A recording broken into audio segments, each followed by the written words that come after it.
So here we have it. This is probably one of our most popular colours. It's Moroccan Flame, which is a lovely orange colour, and as I say, with the actual black stripes, the graphite wheels, the interior as well, it looks absolutely fantastic. Very, very happy with it, and I'm sure our customer will be as well.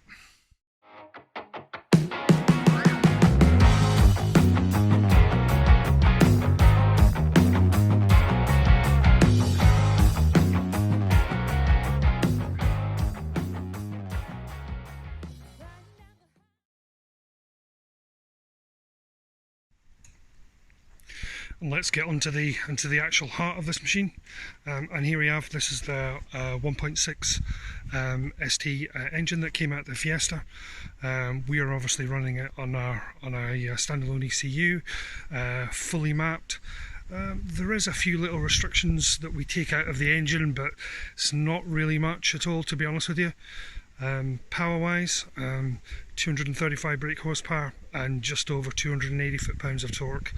The car itself weighs 560 kilos, and as you can imagine, the performance is just stunning, absolutely stunning.